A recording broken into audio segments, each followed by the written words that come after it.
What if हमारे प्यारे truck कुन की जगह, जो आमतौर पर हमारे हीरो को लेने आता है और उसे दूसरे वर्ल्ड में भेज देता है, इस बार मैन कैरेक्टर खुद ही इसके लिए तैयार हो, जिस पर प्रोटैगनिस्ट अपनी पूरी लाइफ ब्लैक मैजिक पढ़ता है सिर्फ इसी एक गोल के लिए। जब वो बच्चा था तब से उसका सपना था कि वो किसी दूसरे वर्ल्ड में हीरो बने, और इसी ड्रीम को पूरा करने के लिए वो अपनी पूरी लाइफ इसी की स्टडी करता रहता है। इसके बाद अब तारू सातो अपने रूम में एक मैजिक सर्कल बनाता है, जिस पर वो केचप की एक ड्रॉप डालता है और फिर अपने प्लशी को भी इस रिचुअल में सैक्रिफाइस की तरह यूज करता है, जिस पर यह सब देखकर लगता है कि स्पीड से तो वो हेलो किटी के वर्ल्ड में टेलीपोर्ट होने वाला है। शुरुआत में उसे लगता है कि शायद ये काम नहीं किया, लेकिन फिर अचानक मैजिक सर्कल के अंदर से हांस बाहर आने लगता है और वो तारू को पकड़ लेता है, जिस पर जब तारू दोबारा अपनी आंखें खोलता है तब एक दाढ़ी वाला आदमी उससे पूछ रहा होता है कि उसने इतना स्टूपिड काम क्यों किया, जिसे देखकर वो अगली और इडियोटिक लड़का कुछ भी समझ नहीं पाता। तभी एक ओल्ड मैन, जो असल में गॉड होता है, उसे सच्चाई दिखाता है, जिस पर पता चलता है कि 21 साल का लड़का तारू सतो मर चुका है। उसे उसके रूम में पाया गया था,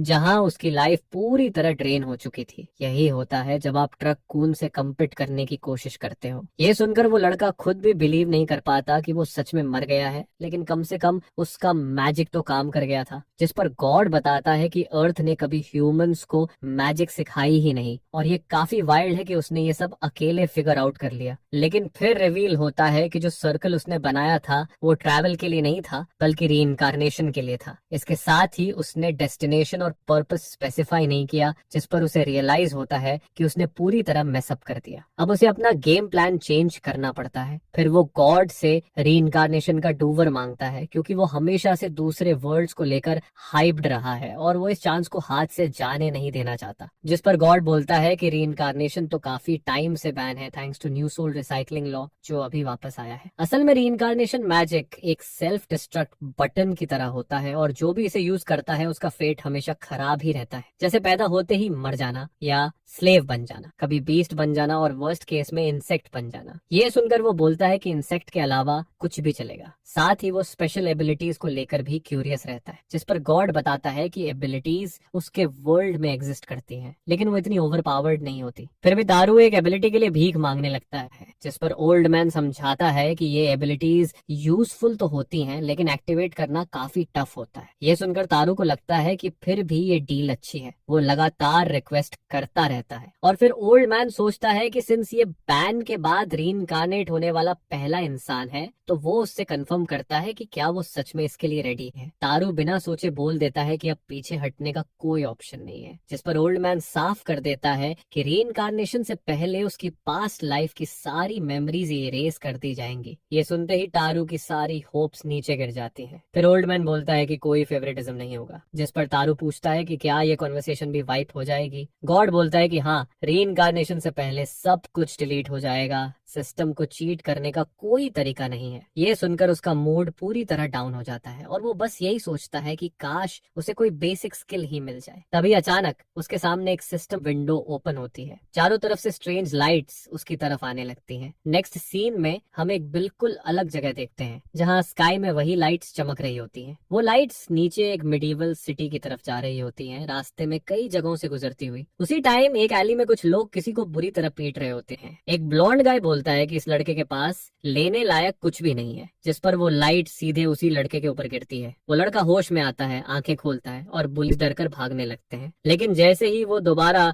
बेहोश होने वाला होता है, तभी स्टोलन सिस्टम एबिलिटीज एक्टिवेट हो जाती हैं और उसकी पास्ट मेमोरीज वापस आ जाती है। जमीन पर पड़ा लड़का सोचता है कि अब उसे सब कुछ याद है, और अगर ये सिस्टम एबिलिटी ना होती तो वो पूरी तरह खत्म हो चुका होता। फिर भी सिचुएशन काफी टाइट होती है, क्योंकि इस वर्ल्ड में उसने अभी तक कुछ भी अचीव नहीं किया है। लेकिन मेमोरीज वापस आने के बाद वो डिसाइड करता है कि वो यहाँ नहीं मरेगा। उसका नाम तारू है, और उसकी पास्ट लाइफ में भी उसका यही नाम था। जब वो 6 साल का था, बैप्टिज्म सेरेमोनी के दौरान रिवील होता है कि उसके पास एक बेहद कंफ्यूजिंग एबिलिटी है, जिस पर उसका फादर, जो खुद एक मेस था, उसे मॉन्स्टर्स से भरे फॉरेस्ट में छोड़ देता है। यही वजह थी कि वो अपने विलेज से कुछ दिन दूर साय नाम की बिग सिटी की तरफ भाग आता है। ये सिटी लाइफ से भरी हुई होती है, बिल्कुल टिकटॉक वीडियो के वायरल होने जैसी। लेकिन इसके साथ साथ इसका डार्क साइड भी होता है, जहाँ हर तरह के मिसफिट्स रहते हैं। तारू की लाइफ स्ट्रगल से भरी होती है, कई दिनों में बस एक मील मिल पाता है, वो वीक और ब्रोक होता है और एडल्ट्स उसे कम्प्लीटली इग्नोर करते हैं, जिस पर उसे लगता है कि इस वर्ल्ड में अब सिर्फ एक ही रास्ता बचा है। इसके बाद सीन चेंज होता है और तारू सिटी में भटकता हुआ नजर आता है। वो एक नाइट को देखता है, लेकिन उससे भी आगे कुछ और एक्साइटिंग होता है। ये होता है एडवेंचर्स गिल्ड, जिसका सपना वो हमेशा से देखता आया है। एक्साइटेड होकर वो अंदर जाता है, लेकिन तभी कुछ लोग उसे घेर लेते हैं और बोलते हैं कि ये एडवेंचर्स गिल्ड है, यहाँ से निकलो। तारू बोलता है कि वो किसी ड्रामा के लिए नहीं आया। तभी कोई उसका शर्ट पकड़ लेता है, लेकिन तभी एक लड़की इंटरवीन करती है और बोलती है कि वायलेंस की जरूरत नहीं है, जिस पर वो रफ गाय तारू को एक टेबल तक ले जाता है और वो लड़की भी वहीं आकर बैठती है। वो एक्सप्लेन करती है कि वो बस खुद को सेफ रखने की कोशिश कर रहा था। तारू थैंकफुल फील करता है और सोचता है कि शायद उसे पहली बार कोई डिसेंट ह्यूमन मिला है। वो बोलता है कि वो भी रजिस्टर करना चाहता है, जिस पर लड़की बताती है कि इसके लिए फी लगती है। ये सुनते ही तारू की उम्मीदें टूट जाती हैं। फी होती है 10 सिल्वर कॉइन्स और तारू के पास कुछ भी नहीं होता। वो बेग करने को भी रेडी होता है, लेकिन उसके पास ना आईडी होती है और ना ही पैसे। तभी वो आदमी बोलता है कि वो फी कवर कर देगा। ये सुनकर तारू शॉक हो जाता है। आसपास के एडवेंचरर्स हंसते हैं और बेट लगाते हैं कि तारू रजिस्ट्रेशन के बाद भाग जाएगा, लेकिन मॉब बोलता है कि वो तारू पर बेट लगा रहा है। सब लोग सोचते हैं कि बच्चे पर बेट लगाना बेवकूफी है, लेकिन मॉब पूरी तरह सीरियस होता है। तारू उसे एक अच्छा इंसान मानकर झुककर थैंक्स बोलता है, लेकिन मॉब साफ कर देता है कि गलत मत समझना। उसके जाने के बाद लड़की बताती है कि मॉब भी ऑर्फन था और टफ लाइफ के बाद एडवेंचरर बना। शायद उसे तारू में खुद की झलक दिखती है। फिर रजिस्ट्रेशन शुरू होती है। लड़की अपना नाम ने बताती है और तारू से मैजिक क्रिस्टल को टच करने को कहती है। अचानक पूरी गिल्ड चमक उठती है। उसकी एबिलिटी पेपर पर आती है, लेकिन वो पूरी तरह डिस्टॉर्टेड होती है। स्किल का नाम होता है डिस्टॉर्टेड टेक्स्ट। तारू कंफ्यूज्ड होकर पूछता है कि इसका मतलब क्या है, जिस पर ने एक्सप्लेन करती है कि जैसे लांसर या सीमस्ट्रेस प्रैक्टिस करते रहने से स्किल्स अनलॉक होती हैं। वर्ल्ड की वॉइस उसे गाइड करेगी। ये सुनकर तारू का दिमाग घूम जाता है। वो सोचता है कि क्या यही वो वॉइस है जो उसने मरते वक्त सुनी थी। ने बताती है कि डिस्टॉर्टेड टेक्स्ट का मतलब है कि उसका कोई क्लियर पाथ नहीं है, इससे अलग अलग चीजें ट्राई करने से कुछ न कुछ निकल सकता है। तारू खड़ा होता है और पूरी मेहनत करने का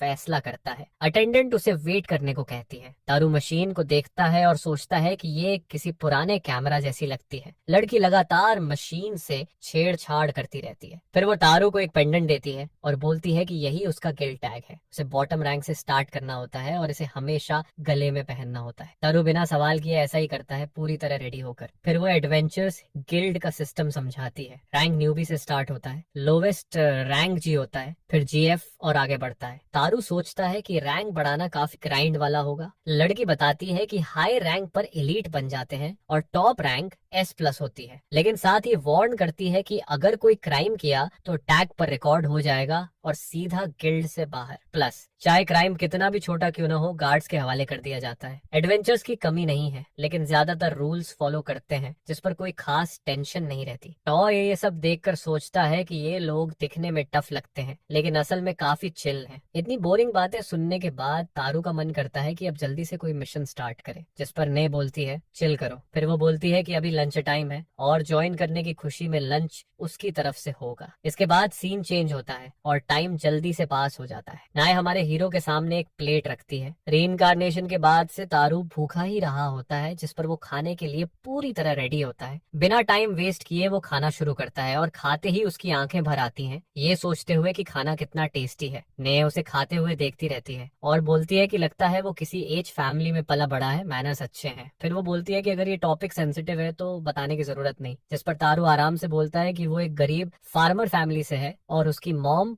बचपन में ही गुजर गई थी। वो बताता है कि 6 साल की उम्र में उसने डैड का घर छोड़ दिया था, क्योंकि डैड उसे जंगल में छोड़ने वाला था। ने पूछती है कि क्या ये माउथ्स कम करने के लिए था, जिस पर तारू बोलता है कि शायद। डैड उसे मारता पीटता भी था तो वहाँ कोई ह्यूमैनिटी नहीं थी। शॉर्ट में बोले तो सिटी तक पहुंचना उसके लिए बहुत ब्रूटल था। रास्ते में उसे ढेर सारे मॉन्स्टर्स का सामना करना पड़ा और कई बार लगा कि अब बचना इम्पॉसिबल है, लेकिन समहाउ वो सिटी तक पहुंच ही जाता है और आखिरकार सिची पहुंचता है। इसके बावजूद कोई भी कमजोर बच्चे के साथ अच्छा बिहेव नहीं करता। वो वो हमेशा बचे हुए खाने के लिए लड़ता रहता है, उस कर्स्ड जगह की मिजरी में जीता है और बस समहाउ सरवाइव करता है। लेकिन इस मील की वजह से उसे लगता है कि अब वो कुछ और दिन टिक सकता है। इसके बाद फिर टाइम स्किप होता है, कोई गिल्ड अटेंडेंट को बुला रहा होता है। ये टेरू होता है जो बोलता है कि उसने क्लीनिंग का काम खत्म कर दिया है। अटेंडेंट बोलती है कि पीछे एक वेल है, जाकर साफ हो जाओ और नए कपड़े पहन लो। ये सुनकर लड़का ध्यान से सुनता है, वो वेल के पास जाता है और बिना टाइम वेस्ट किए पानी निकालकर नहाने की तैयारी करता है। तभी अचानक कोई बोलता है कि तुम काफी वीक हो। तारू मुड़कर देखता है कि कौन बोल रहा है। सामने एक दाढ़ी वाला आदमी खड़ा होता है जो बोलता है कि उससे बदबू आ रही है। तारू इरिटेट होकर सोचता है कि ये खुद भी तो बदबू कर रहा है। दाढ़ी वाला आदमी बोलता है कि दोबारा बोलकर दिखा। उसके कपड़े गंदे होते हैं और लगता है कि उसने बहुत समय से नहाया नहीं है, जिस पर वो बोलता है कि कोई चॉइस नहीं है, पानी गर्म करते हैं। फिर वो तारू से बोलता है कि जल्दी नहा लो। ये सुनकर तारू रिलैक्स हो जाता है और सोचता है कि ये आदमी असल में अच्छा है। नेक्स्ट सीन में वो आदमी तारू के लिए पानी गर्म कर रहा होता है। तारू सोचता है कि ये बूढ़ा आदमी आखिर करेगा कैसे। तभी अचानक उसके हाथ में फायर मैजिक आ जाती है और वो पानी गर्म करने लगता है। तारू शॉक्ड होकर बोलता है कि ये तो रियल मैजिक है। पानी धीरे धीरे गर्म होने लगता है। दाढ़ी वाला आदमी बोलता है कि जल्दी अंदर जाओ। तारू सोचता है कि ये उसकी कई सालों में पहली बात है और पास्ट लाइफ जोड़कर देखे तो पूरे 8 साल बाद। तभी अचानक वो आदमी तारू को पकड़कर पानी में डाल देता है और उसे साफ करने में मदद करता है। कुछ देर बाद तारू पूरी तरह साफ हो जाता है और बोलता है कि अब वो काफी बेटर फील कर रहा है। तभी एक सिस्टम वॉइस आती है जो बताती है कि उसकी स्पेशल एबिलिटी एक्टिवेट हो गई है और बॉडी क्लेंजिंग मिशन कंप्लीट होने पर उसे प्यूरिफिकेशन स्पेल मिल गया है। दूसरा आदमी पूछता है कि क्या हुआ। तारू बोलता है कि उसने वर्ल्ड की वॉइस सुनी है और प्यूरिफिकेशन एबिलिटी सीख ली है। वो आदमी बोलता है कि शायद स्पेल सीखने का सीक्रेट नहाना ही था। तारू पूछता है कि ये क्या हर किसी के लिए ये अलग होता है, जिस पर दाढ़ी वाला आदमी सिर हिलाकर बोलता है कि हाँ, स्किल सेम होती है लेकिन रास्ता अलग, कभी रॉ टैलेंट से, कभी प्रैक्टिस से। फायर स्पेल सीखने के लिए बस आग जलाते रहो। एनीथिंग सीखने का तरीका यही है कि अलग अलग चीजें ट्राई करो। लेकिन तारू को प्यूरिफिकेशन स्पेल मिल चुकी होती है जो काफी रेयर मानी जाती है। ये सुनकर तारू का दिमाग घूम जाता है और वो सोचता है कि क्या ये सच में इतनी पावरफुल है। फिर वो आदमी उसे कुछ कपड़े देता है। टू थैंक्स बोलता है लेकिन बोलता है कि उसे सब कुछ नहीं चाहिए क्योंकि वो खुद भी नहाने जा रहा है। ऐसा बोलकर वो चला जाता है। सीन चेंज होता है। टू अपना अगला मिशन चुनने वाला होता है। तभी गिल्ड अटेंडेंट बोलती है कि गिल्ड लीडर उसे बुला रहे हैं। ये सुनकर वो कंफ्यूज हो जाता है और सोचता है कि इतना बड़ा आदमी उससे क्यों मिलना चाहता है। नेक्स्ट सीन में वो लीडर के डोर के सामने खड़ा होकर अंदर आने की परमिशन मांगता है। अंदर जाते ही उसे सरप्राइज मिलता है क्योंकि सामने वही दाढ़ी वाला बूढ़ा आदमी बैठा होता है। लड़की उसे धीरे से बोलती है कि ये बॉस है इसलिए रिस्पेक्ट से बात करना। तारू झुककर पहले मदद के लिए थैंक्स बोलता है लेकिन वो आदमी हाथ हिलाकर बैठने को कहता है। फिर टॉपिक बदलते हुए वो बोलता है कि ने बताया है कि टेरू के पास ना पैसा है ना घर, इसलिए उसके पास एक ऑफर है। गिल्ड में एक एक्स्ट्रा रूम है जहाँ एक बेड है और तारू फिलहाल वहाँ रह सकता है। बदले में उसे क्लीनिंग में हेल्प करनी होगी और नेव बाकी गिल्ड स्टाफ की असिस्ट करनी होगी, साथ ही उसे पे भी मिलेगा। ये सुनकर तारू शॉक हो जाता है और पूछता है कि क्या गिल्ड लीडर सच में इसके लिए रेडी है। वो आदमी बोलता है कि ने काफी टाइम से इसके लिए पुश कर रही थी और वैसे भी मॉब ने भले उसे लोन पे लिया हो लेकिन वो अब एक एडवेंचरर है। अगर वो बिना डेट चुकाए भाग गया तो गिल्ड की रेप्यूटेशन खराब होगी, इसलिए उसे एक सच्चे एडवेंचरर की तरह एक्ट करना होगा। वो तारू को देखते हुए बोलता है कि शायद उसने सिर भी टकराया है और मेडिकल रूम में मैजिक से उसका इलाज कराने की बात करता है। तारू बाहर निकल जाता है। पीछे से वो आदमी बोलता है कि जैसा ने और मॉब ने कहा था, इस लड़के की आंखों में कुछ खास है। कंफ्यूजिंग टेक्स्ट एबिलिटी के ड्रॉबैक्स जरूर हैं, लेकिन इससे वो किसी तरह सरवाइव कर पाएगा। नेक्स्ट सीन में तारू अपने रूम में होता है और बोलता है कि आखिरकार उसे फिर से अपना बेड मिल गया है। वो बेड पर गिरता है और डिसाइड करता है कि कल से पूरी जान लगा देगा। रात जल्दी निकल जाती है। सुबह तारू उठकर बोलता है कि वो बहुत ज्यादा सो गया। बाद में वो ने से देर से आने के लिए सॉरी बोलता है। ने बोलती है कि कोई बात नहीं, कल रात उसकी हालत देखकर उसने जानबूझकर उसे थोड़ा एक्स्ट्रा सोने दिया। फिर काम शुरू होता है। तारू गिल्ड हॉल की क्लीनिंग में लग जाता है। बाकी स्टाफ को बिजी देखकर वो पूछता है कि क्या उसे हेल्प चाहिए। तभी एक आदमी बोलता है कि काम तो बहुत है लेकिन क्या वो पढ़ सकता है। तारू कॉन्फिडेंटली बोलता है कि वो पढ़, लिख और मैथ कर सकता है, और अगर सिंपल डॉक्यूमेंट्स हैं तो वो संभाल लेगा। ये सुनते ही पूरी गिल्ड शॉक हो जाती है। तुरंत कोई ने से पूछता है कि क्या वो सच में ये सब कर सकता है, और हेल्प की रिक्वेस्ट करता है। मीनवाइल बाकी एडवेंचरर्स को यकीन नहीं होता, क्योंकि उनमें से कुछ 10 तक भी गिन नहीं पाते। सीन स्विच होता है। तारू बोलता है कि उस दिन उसने कोई मिशन नहीं किया, इसलिए पैसे नहीं मिले। गिल्ड में रहने के बाद से उसकी लाइफ पूरी केओस बनी रहती है। वो दिन रात गिल्ड के काम में लगा रहता है और आराम का टाइम नहीं मिलता। दिन में वो बिगिनर एस्कॉर्ट मिशंस करता है और अब इस टफ ग्राइंड का आदी हो चुका है। सिर्फ 2 हफ्तों से थोड़ा ज्यादा टाइम में वो मोब का पूरा डेट चुका देता है। आखिरकार वो मोब को पैसे देकर थैंक्स बोलता है, लेकिन मोब बोलता है कि इसकी जरूरत नहीं, और जिन्होंने बेट लगाई थी कि तारू डेट नहीं चुका पाएगा, अब उन्हें पैसे देने पड़ेंगे। यहीं से कहानी नेक्स्ट लेवल जाने वाली है। एडवेंचर्स इस प्लान से खुश नहीं होते। मीनवाइल मब के पास ढेर सारा पैसा जमा हो जाता है, सब कुछ इस लड़के की वजह से। मॉब बोलता है कि ये बच्चा सच में MVP है। तभी ने आती है और बोलती है कि आज पेडे है, और पूछती है कि वो पैसे अपने लिए क्यों नहीं यूज करता। तारू प्राउड होकर बोलता है कि वो अब रैंक G एडवेंचरर है, इसलिए थोड़ा खुद पे खर्च करना बनता है। वो बताता है कि रैंक F पहुंचते ही वो फॉरेस्ट में हर्ब हंट कर सकता है या यूनिकॉर्न हेयर कलेक्ट कर सकता है, इसलिए वो डिसाइड करता है कि अभी नाइफ खरीदना सही रहेगा। इसी सोच के साथ वो शॉपिंग के लिए निकल पड़ता है। सीन स्विच होता है और हम सिटी के बीचों बीच पहुंच जाते हैं। तरु सोचता है कि उसके पुराने वर्ल्ड में शॉपिंग कितनी बोरिंग हुआ करती थी, बट यहाँ तो सीन नेक्स्ट लेवल ऑसम होता है। तारू एक जगह देखता है और सोचता है बेट यही वो शॉप है जिसके बारे में ने बता रही थी। ने कहा था कि थोड़े बड़े साइज के कपड़े लेना, क्योंकि बच्चे वीड्स की तरह ग्रो करते हैं। उसे एक ब्रेस्ट प्लेट चाहिए और एक क्लोक भी, ताकि बारिश में भीगने से बच सके। इतना हो जाए तो वो रेडी है, जिस पर वो अपना गियर उठाता है और नेक्स्ट वेपन शॉप की तरफ जाता है। ने के काफी स्ट्रॉन्ग हुकअप्स हैं, क्योंकि वो एक एपिक शॉप जानती है। ये शॉप ड्वार्फ्स चलाते हैं, जो तारू के लिए काफी वाइल्ड है, क्योंकि उसने ड्वार्फ पहले कभी देखा ही नहीं। इस सिटी में ह्यूमंस ही मोस्टली होते हैं, इसलिए ये बड़ी बात लगती है। एडवेंचरर्स गिल्ड में उसने बीस्ट पीपल देखे थे, लेकिन ड्वार्फ पहली बार। शॉप में घुसते ही वो वेपन्स को देखकर पूरी तरह अमेज्ड हो जाता है। लेकिन सेलर कहाँ है? तभी दूर से कोई पूछता है कि क्या वो कस्टमर है, और कैजुअली बोलता है कि आराम से देखो। तारू भी वैसा ही करता है, लेकिन काफी टाइम हो जाता है और वो सोचता है कि क्या ये बंदा बिजी है या क्या। फिर आखिरकार उसे डार्फ दिखता है। ड्वार्फ बोलता है, ओह तो तुम कस्टमर हो। पास आकर वो पूछता है कि क्या तरु बच्चा है। टॉपिक बदलते हुए तरु पूछता है कि क्या वो उस सोर्ड को टेम्पर करने वाला है। ड्वार्फ कंफ्यूज हो जाता है और पूछता है कि उसका मतलब क्या है। तारू मानता है कि वो एक्सपर्ट नहीं है, लेकिन उसने सुना है कि अगर गर्म आयरन पर हथौड़ा मारकर उस पर पानी डाला जाए तो वो ज्यादा स्ट्रॉन्ग हो जाता है। ड्वार्फ बोलता है कि उसने ये पहली बार सुना है, लेकिन सुनने में स्मार्ट लगता है। हालांकि उसे डर है कि आयरन खराब भी हो सकता है। ड्वार्फ फॉर्ज की तरफ देखते हुए बोलता है कि शेल्फ पर कुछ आइटम्स रखे हैं जो उसके काम आ सकते हैं, और उसे एक पिक करने को कहता है। वो बोलता है कि ये फ्री में देगा, टिप के थैंक्स के तौर पर। टेरू ये सुनकर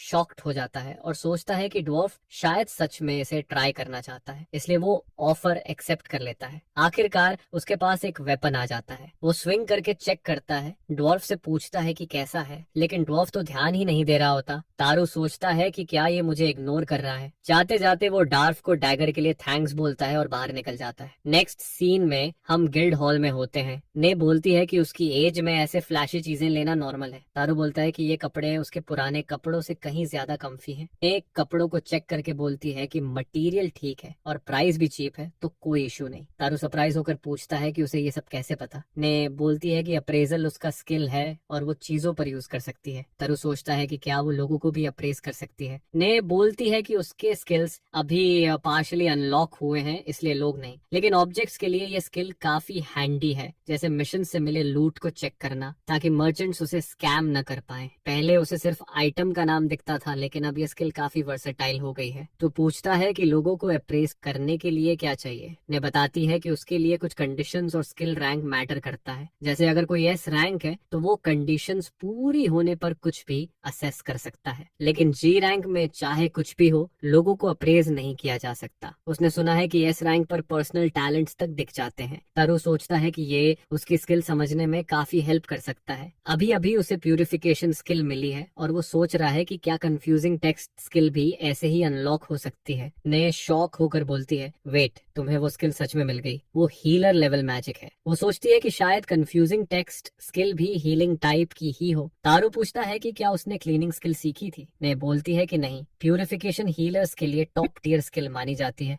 लेकिन पहले क्लीनिंग रैंक स्किल सीखनी पड़ती है। लिस्ट में एक और स्किल होती है पर्जिंग, लेकिन तारू समहाउ सीधे प्यूरिफिकेशन तक जंप कर जाता है। इसका मतलब वो प्रॉपर हीलर नहीं है। तारू ये सब सुनकर बस कंफ्यूज्ड खड़ा रहता है। ने भी सोचती रहती है कि उसने ऐसा कुछ पहले कभी नहीं सुना। थोड़ी देर बाद तारू ट्रेनिंग कर रहा होता है। ने उसे बुलाती है। तारू पूछता है क्या हुआ। ने बोलती है कि आज उसने अच्छा काम किया है और उसकी पेमेंट आ गई है। ये सुनकर तारू खुश हो जाता है क्योंकि वो शॉपिंग का प्लान बना चुका होता है, लेकिन वो सब कुछ नहीं खरीद सकता, इसलिए प्रायोरिटी डिसाइड करनी पड़ती है। मॉब आकर पूछता है कि क्या हुआ, क्योंकि तारू काफी हाइप लग रहा होता है। तारू कुछ बोले बिना निकल जाता है, जिस पर मॉब सोचता है कि कुछ तो गड़बड़ है। तभी तारू किसी से टकरा जाता है। सामने गिल्ड लीडर होता है जो पूछता है कि वो ठीक है या नहीं। तारू स्माइल करते हुए बोलता है कि आज उसे पेमेंट मिली है। गिल्ड लीडर उसकी एक्साइटमेंट देखकर पूछता है कि क्या वो आज छुट्टी लेना चाहता है। तारू थैंक्स बोलता है और बाहर निकल जाता है। दोनों उसे जाते हुए देखते रहते हैं। नेक्स्ट सीन में नया लोकेशन दिखता है। तारू शॉपिंग कर चुका होता है। उसे एक फेमिलियर जगह दिखती है। ये वही ब्लैकस्मिथ शॉप होती है जहाँ वो पहले गया था। वो डोर नॉक करता है, लेकिन कोई जवाब नहीं आता और आसपास कोई कस्टमर भी नहीं होता। वो डोर खोलकर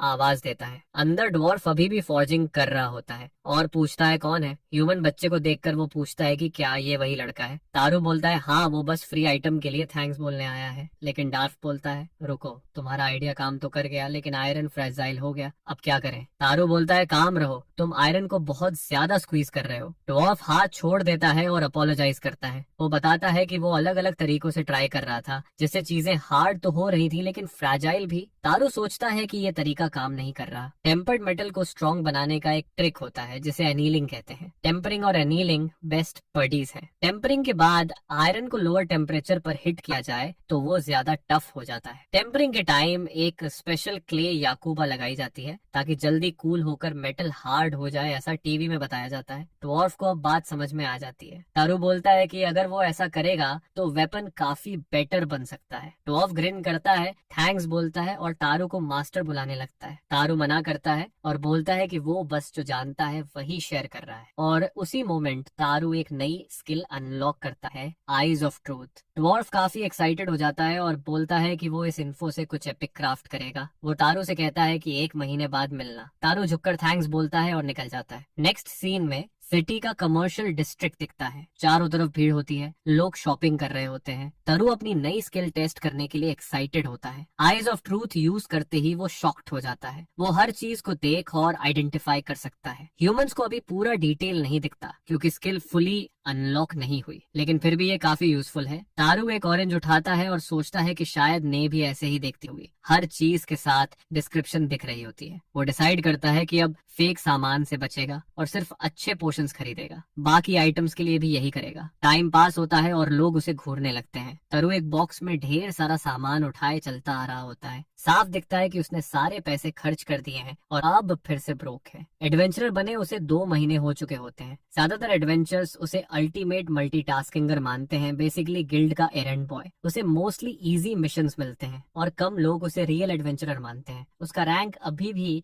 G+ पर अटका रहता है। F रैंक तक वो सिटी के बाहर मिशंस की वजह से पहुंचता है, लेकिन गिल्ड को लगता है कि उसके मसल्स में अभी और पावर चाहिए। फिर एक दिन कोई उसे कोर्टयार्ड में बुलाता है। वहाँ कई लोग स्वॉर्ड प्रैक्टिस कर रहे होते हैं। एक ओल्ड गाइड आइस बोलता है कि तारू पहले से और पतला लग रहा है, इसलिए अब वो ट्रेनिंग स्क्वाड ज्वाइन कर सकता है। वो तारू को एक सोर्ड पकड़ाता है। तारू सोचता है कि कहीं ये उसे 2 महीने ट्रेनिंग मिस करने पर रोस्ट न कर दे। तभी डाइस उस पर अटैक करता है और बोलता है कि दिखाओ क्या कर सकते हो। तारू सोर्ड कसकर पकड़ता है और स्विंग करता है। डाइस बताता है कि वो बहुत ज्यादा एनर्जी वेस्ट कर रहा है। फिर वो रेडी होने को कहता है। डाइस तारू पर एक सॉलिड हिट करता है और बोलता है कि उसने गार्ड गिरा दिया, लेकिन साथ ही ये भी बोलता है कि उसमें पोटेंशियल है। बेसिक्स सही हो जाए तो वो बीस्ट बन सकता है, लेकिन पहले उसकी स्टैंड्स ठीक करनी होगी। इसके बाद से तारू का शेड्यूल पैक्ड हो जाता है। सुबह वो गिल्ड की क्लीनिंग करता है, साथ में मिशन टास्क्स भी होते हैं। लेट आफ्टरनून में मार्शल आर्ट्स ट्रेनिंग। इतना सब करने के बाद वो हर दिन पूरी तरह थक जाता है। वो सोचता है कि ये सब कूल है, लेकिन कोई फास्टर तरीका होना चाहिए। फिर वो डिसाइड करता है कि अभी रेस्ट करना बेटर है। इसके बाद वो अपनी प्यूरिफिकेशन पावर यूज करता है। अचानक उसके दिमाग में एक आइडिया आता है, शायद वो इसी पावर से गिल्ड की क्लीनिंग जल्दी कर सकता है। अभी के लिए वो डिसाइड करता है कि पहले अपने रूम में टेस्ट करेगा, ये देखने के लिए कि ये काम करता है या नहीं।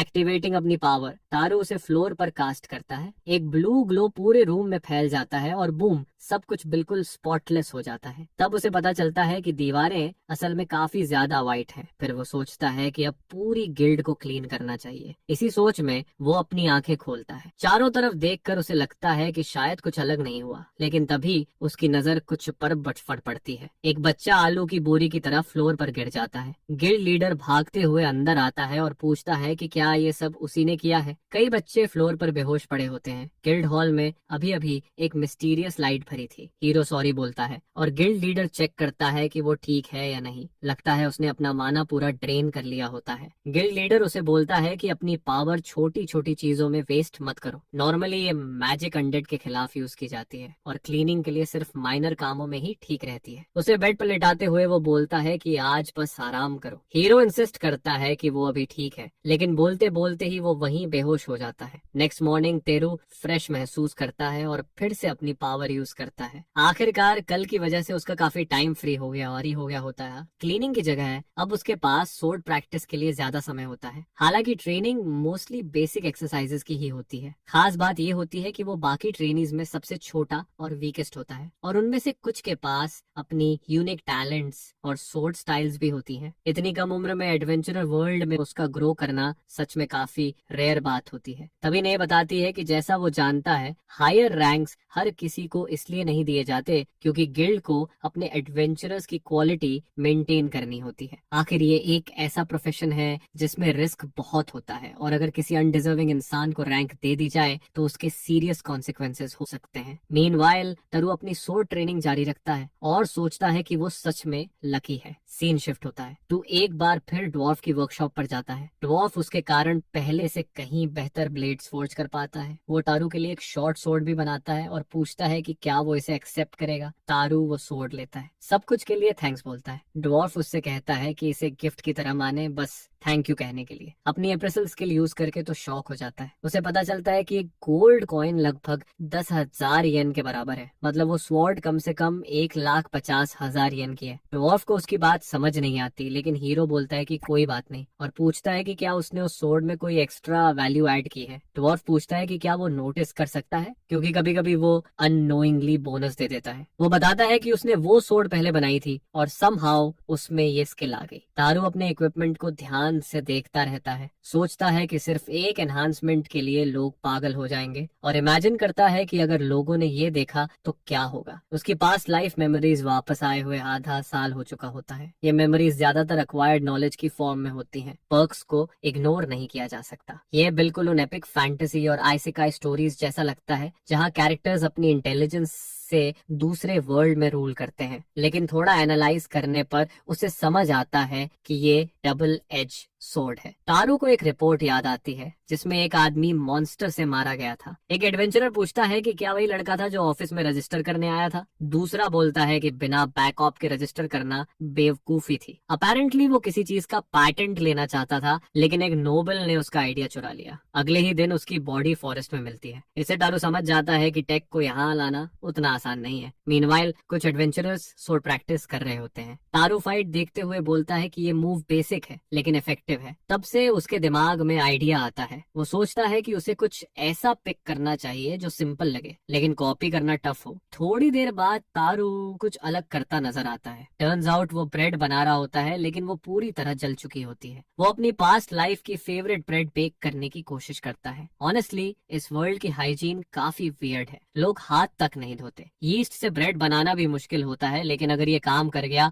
तो वो बॉम्ब ब्रेड बनाएगा और खुद खा पाएगा। वो जर्म्स हटाने के लिए अपनी प्यूरिफिकेशन स्किल यूज करता है। इसी के साथ तारू आखिरकार अपना यीस्ट बना लेता है। मीनवाइल ने उसे देख रही होती है और पूछती है कि वो क्या कर रहा है। तारू बताता है कि वो ब्रेड बना रहा है। उस लिक्विड से फ्लावर मिलाकर सॉफ्ट व्हाइट ब्रेड तैयार करेगा, बिल्कुल ऐसी ब्रेड जो उसने पहले कभी नहीं देखी। ने पूछती है कि क्या ये वही फैंसी व्हाइट ब्रेड है जो रिच लोग खाते हैं, क्योंकि वो भी इसे बनाना चाहती है। इसके बाद तारू अपना खाना बनाते रहता है। ने उसकी मदद करती है। ऐसा लगता है जैसे बच्चा मैजिक वर्ल्ड में सिर्फ ब्रेड बेक करने आया हो। कुछ देर बाद ब्रेड फाइनली रेडी हो जाती है। पैन में बनी होने की वजह से वो ज्यादा फ्लफी नहीं होती। ने बोलती है कि इसकी स्मेल अमेजिंग है, इतनी अच्छी कि सामने बैठे एडवेंचर्स भी सूंघने लगते हैं। इतनी देर में गिल्ड लीडर आ जाता है और पूछता है कि क्या उसने ब्रेड बनाई है। तारू बोलता है हाँ, वाइट और सॉफ्ट है। गिल्ड लीडर बिना रुके ब्रेड खाना शुरू कर देता है। टेस्ट से वो शॉक हो जाता है क्योंकि ये बिल्कुल अलग होती है। ने बोलती है कि तारू अमेजिंग है क्योंकि वो सब कुछ कर सकता है, ब्रेड तक बना लेता है। सीन स्विच होता है। एडवेंचरर्स गिल्ड के बगल वाली बिल्डिंग एक बार होती है जो गिल्ड रन करती है और एडवेंचरर्स का हैंग आउट स्पॉट होती है। जब उन्होंने उसके सैंडविच को मेन्यू में ऐड किया तो वो एक हफ्ते में हिट हो जाता है। रेगुलर कस्टमर्स की संख्या बढ़ जाती है। ऑफ कोर्स ये क्रिएशन तेरू की होती है, लेकिन इसे गिल्ड ब्रांच की एक्सक्लूसिव स्पेशलिटी बना दिया जाता है। इस तरह टू को गिल्ड से अच्छा खाना और रहने की जगह मिल जाती है। दोनों के लिए विन विन सिचुएशन होती है। शॉर्ट में कहें तो उसे ब्रेड पसंद है, लेकिन राइस उससे भी ज्यादा। इस वर्ल्ड में राइस को कोई खास वैल्यू नहीं दी जाती। लोग इसे कैटल को खिलाने वाला वीड समझते हैं। ये सोचकर तारू थोड़ा अपसेट हो जाता है। एक फॉर्मर जापानीज होने के नाते उसका मिशन बन जाता है राइस की वैल्यू फैलाना। वो लियो से इस बारे में बात करता है, लेकिन लियो ने राइस का नाम तक नहीं सुना होता। तो तारू राइस फ्लावर से बना ब्रेड सर्व करता है। लियो पहले हेजिटेंट होता है, लेकिन खाने से पहले ही मन बदल लेता है। टेस्ट नॉर्मल ब्रेड से बिल्कुल अलग और सुपर टेस्टी होता है। यही डिसाइड होता है कि अब राइस ब्रेड बेचा जाएगा। तारू काफी खुश होता है कि उसका प्लान काम कर गया। थोड़ी देर बाद और ज्यादा कस्टमर्स आने लगते हैं। अब उन्हें राइस से बना मेन डिश भी सोचनी पड़ती है। वो सोचता है कि फिलहाल इजी टू ईट बोल सही रहेगा, लेकिन उससे पहले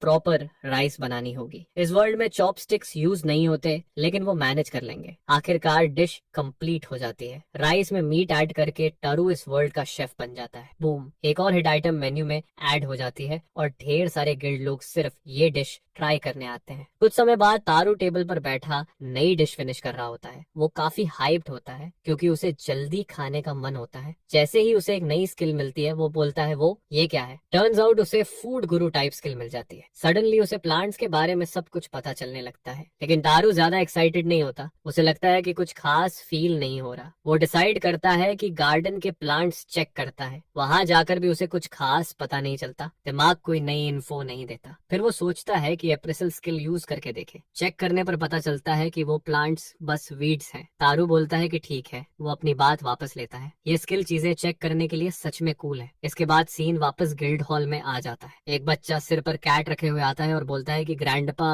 बाहर गया है। वो पूछता है कि क्या कैट को यहीं छोड़ सकता है। लड़की बोलती है कि हाँ, बस बुक में मार्क कर दो कि कैट सेफ है, और इसी के साथ मिशन कंप्लीट हो जाता है। फिर वो हंसते हुए बोलती है कि गिल्ड में कैट्स घर से भी ज्यादा रहती हैं। शी उससे उसका एडवेंचरर टैग मांगती है ताकि मिशन नोट किया जा सके। तेरू इसके लिए रेडी रहता है, लेकिन पूछता है कि क्यों। जिस पर लड़की बोलती है तुम्हें अभी पता चल जाएगा। फिर वो पहले वाली मैजिक मशीन के पास जाती है, तेरू का टैग उसमें डालती है और उसी मोमेंट जॉब कंप्लीट हो जाता है। वो बोलती है कांग्रेट्स, अब तुम रैंक F हो। तारू ये सुनकर काफी खुश हो जाता है और उसे थैंक्स बोलता है। लड़की पूछती है कि क्या वो F रैंक मिशन लेना चाहता है। तारू बोलता है श्योर, लेकिन पहले थोड़ी प्रिपरेशन करनी होगी। उसके जाते ही ने सोचती है कि तारू शायद कंफर्म करना भूल गया कि मिशन कंप्लीट हो चुका है। इसके बाद तारू अपने रूम पहुंच जाता है, गियर पहनता है और अपनी F रैंक मिशन के लिए रेडी हो जाता है। मिशन बोर्ड पर जाकर वो अपना क्वेस्ट चूज करता है। ने ये देखकर सरप्राइज हो जाती है। मिशन हर्ब कलेक्टिंग का होता है। उसे लगा था कि तारू हंटिंग मिशन लेगा, खासकर उस ड्वार्फ सोर्ड के साथ। जिस पर तारू बोलता है कि ये बात सही है, लेकिन वो पहले कुछ और चीजें ट्राई करना चाहता है। अब तारू फॉरेस्ट में होता है और सोचता है यही वो जगह है। वो अपनी प्लांट स्किल एक्टिवेट करता है। हर प्लांट के साथ डिटेल्ड डिस्क्रिप्शन दिखने लगती है। उसकी स्किल काफी हैंडी साबित होती है। वो खुद से बोलता है जैसा मैंने सोचा था। फिर अपने बकेट में हर्ब्स कलेक्ट करना शुरू करता है। इस स्किल के साथ वो लिटरली हर्ब कलेक्टिंग मशीन बन जाता है। कुछ घंटों बाद उसके पास सारे हर्ब्स होते हैं, लेकिन फॉरेस्ट में कुछ अजीब सा फील होने लगता है। उसे श्योर नहीं होता कि वो कहाँ है। उसे लगता है कि शायद वो रास्ता भटक गया है। वो सोचता है कि वापस जाना चाहिए। तभी बुशेस से आवाज आती है, वहाँ कुछ है। और तभी एक गॉब्लिन सामने आ जाता है। तेरू सोचता है ये यहाँ क्यों है। अगर सिर्फ एक है तो शायद चांस बन सकता है। अगर सरप्राइज अटैक कर पाए तो। फैंटेसी वर्ल्ड में तो इसे जल्दी हराना चाहिए। साथ ही वो सोर्ड को टेस्ट भी करना चाहता है, लेकिन उसका शरीर डर से कांप रहा होता है। उसे सिचुएशन पर बिल्कुल कॉन्फिडेंस नहीं होता। फिर भी वो गॉब्लिन की तरफ बढ़ता है। तब उससे आवाज हो जाती है, गॉब्लिन उसे सुन लेता है और सीधा अटैक कर देता है। तारू किसी तरह हिट ब्लॉक कर लेता है। वो एक स्टोन एग्जे वाले गॉब्लिन से हार रहा होता है। उसकी सोर्ड हाथ से छूटकर दूर गिर जाती है। गॉब्लिन उसका पीछा करता रहता है और ऑलमोस्ट उसे मार देता है, लेकिन तारू गिर पड़ता है। वो जल्दी से उठता है और अपनी सोर्ड पकड़ लेता है। डर के मारे अभी भी कांप रहा होता है। गॉब्लिन फिर से अटैक करने आता है, लेकिन तारू इस बार सोर्ड रेडी रखता है। तभी सिस्टम वॉइस आती है कि एक स्किल एक्टिवेट हुई है। तारू कंफ्यूज होकर सोचता है ये क्या हो रहा है। गॉब्लिन को समझ ही नहीं आता कि तारू ने क्या किया। तारू कुछ ही सेकंड्स में दूर डैश कर जाता है। इसी तरह वो बच निकलता है। इसके बाद वो हर्ब्स कलेक्ट करता रहता है और फ्री टाइम में सोर्ड ट्रेनिंग शुरू कर देता है। वो बुक्स की मदद से पोशंस बनाने की कोशिश करता है, ड्वार्फ के साथ ब्लैक स्मिथ का काम करता है और हाल ही में आर्चरी प्रैक्टिस भी शुरू करता है। इन सब के पीछे एक रीजन होता है। उसकी अनरीडेबल टेक्स्ट स्किल की एक्टिवेशन कंडीशंस काफी स्पेसिफिक होती हैं। रेइनकार्नेशन के बाद उसे पास्ट लाइफ मेमोरीज मिली थी। 2 महीने बाद जब उसने फाइनली पाथ ली, तब उसे प्यूरिफिकेशन स्किल मिली। नॉर्मली कोई 2 साल में इतना गंदा नहीं होता और वैसे भी लोगों को दोबारा नहाने का चांस नहीं मिलता। एक्सपर्ट्स के काम को ऑब्जर्व करने पर उसे आईज ऑफ ट्रूथ मिली। ये नॉर्मली पॉसिबल नहीं होता क्योंकि इसके लिए सालों की विजडम चाहिए होती है। पास्ट लाइफ नॉलेज की वजह से उसने अच्छे मील्स बनाए और प्लांट्स के बारे में इन्फो हासिल की। पीछे मुड़कर देखें तो ये सारी अचीवमेंट्स ओवरनाइट नहीं होती। शॉर्ट में वो हर चीज ट्राई करना चाहता है ताकि नई स्किल्स अनलॉक हो सके। स्टबर्न होना ही उसका नेचर है। इसी दौरान टू एक एरो से मोबी की केप में निशाना लगा देता है, ऑलमोस्ट उसे हिट करते हुए। मोबी इस पर गुस्सा हो जाता है, लेकिन तभी एक और इंसान आ जाता है। तरु अपनी यूथ में दूसरे वर्ल्ड में चला गया था। उसने सच में री इनकारनेशन अचीव कर ली थी। नेक्स्ट सीन एडवेंचरस हॉल का होता है। तेरू वहीं बैठा होता है। वो सोचता है कि 1.5 साल तक उसने कितनी चीजें ट्राई की, लेकिन किसी एक में मास्टरी नहीं मिली। उसने इनमें नए स्नैक्स इंट्रोड्यूस किए जो इंस्टेंट हिट हो गए। उसने डार्फ को एक नई वेपन फोर्स करना सिखाया, काटाना। थोड़े टाइम बाद उसने अपना पहला मॉन्स्टर हंट किया, 1 हॉर्न्ड रैबिट। गॉड ने पहले ही कहा था कि ये आसान नहीं होगा और वो सही था, लेकिन इस केओस से उसे ये रियलाइज होता है कि वो मल्टीपल टास्क्स एक साथ संभाल सकता है, जो स्किल बेस्ड वर्ल्ड में रेयर है। अगर आपके पास स्किल्स नहीं है तो आपको न्यूबी माना जाता है। नेचुरल टैलेंट के बिना किसी चीज में मास्टर बनना ऑलमोस्ट इम्पॉसिबल होता है। वो सोचता है कि शायद उसकी स्क्रैम्बल टेक स्किल्स का इससे कनेक्शन हो। फिर वो खड़ा होता है और सोचता है कि शायद वो ओवर थिंक कर रहा है, इसलिए वो एक हर्ब गैदरिंग मिशन लेने का फैसला करता है। उस दिन वो नॉर्थ ईस्टर्न फॉरेस्ट जाने वाला होता है, लेकिन अगर वो बार बार सेम जगह जाएगा तो हर्ब्स खत्म हो सकते हैं। फॉरेस्ट में जितना अंदर जाता है उतनी रेयर हर्ब्स मिलती हैं और मॉन्स्टर प्रेजेंस भी फील होने लगती है। मोस्टली गॉब्लिन्स होते हैं, लेकिन कुछ एरियाज में ऑक भी मिल सकता है। वो सोचता है कि आज का मिशन जल्दी खत्म करना बेटर रहेगा। कुछ देर बाद वो सारे हर्ब्स कलेक्ट कर लेता है, फिर भी कुछ एक्स्ट्रा प्लांट्स तोड़ता रहता है। उसके हाथ में जो प्लांट होती है वो काफी रेयर लगती है। वो लकी होता है कि उसे अच्छे प्लांट्स मिल रहे होते हैं। तभी उसे एक आवाज सुनाई देती है। साइड में देखकर वो सोचता है कि शायद रैबिट या स्प्राइट होगा, लेकिन सामने देखते ही उसका चेहरा बदल जाता है। सामने एक गॉब्लिन होता है। वो क्रिएचर एक छोटा माउस पकड़े होता है। तारू अपनी सोर्ड निकालने वाला होता है, लेकिन गॉब्लिन उसे देख लेता है। मॉन्स्टर उसे घूरता रहता है। अचानक तारू भागने लगता है। उसी मोमेंट सिस्टम पिंग करता है कि स्पेशल स्किल्स एक्टिवेट हो गई हैं, क्योंकि वो क्रीचर से भागा था। उसे प्रेजेंस डिटेक्शन और इनविजिबिलिटी क्लोक स्किल मिल जाती है। प्रोटैगनिस्ट भागता ही रहता है। उसे खुद यकीन नहीं होता कि भागने से भी स्किल मिल सकती है। सीन फ्लिप होकर एडवेंचरस हॉल में आ जाता है। बहुत सारे लोग वहां मौजूद होते हैं। तारू अपनी कैमोफ्लाज स्किल एक्टिवेट किए होता है। वो शॉक में होता है कि ये स्किल कितनी ओपी है। भीड़ के बीच होते हुए भी कोई उसे देख नहीं पाता। वो लोगों से बात करने की कोशिश करता है, लेकिन कोई रिस्पॉन्स नहीं मिलता। वो समझ जाता है कि वो सच में फुल स्टील्थ मोड में है, लेकिन तभी कोई उसके सिर पर मार देता है। तारू कंफ्यूज हो जाता है। टर्न्स आउट वो लियो होता है, जो बोलता है कि इस स्किल को सही जगह यूज करना चाहिए। ये सुनकर तारू सोचता है कि कुछ लोग फिर भी उसे सेंस कर सकते हैं। सीन फिर बदलता है। तारू मिशन पूरा करने के लिए फिर से हर्ब्स कलेक्ट करता है। उसी टाइम वो नोटिस करता है कि आसपास मॉन्स्टर्स भी हो सकते हैं। वो एक ट्री के पीछे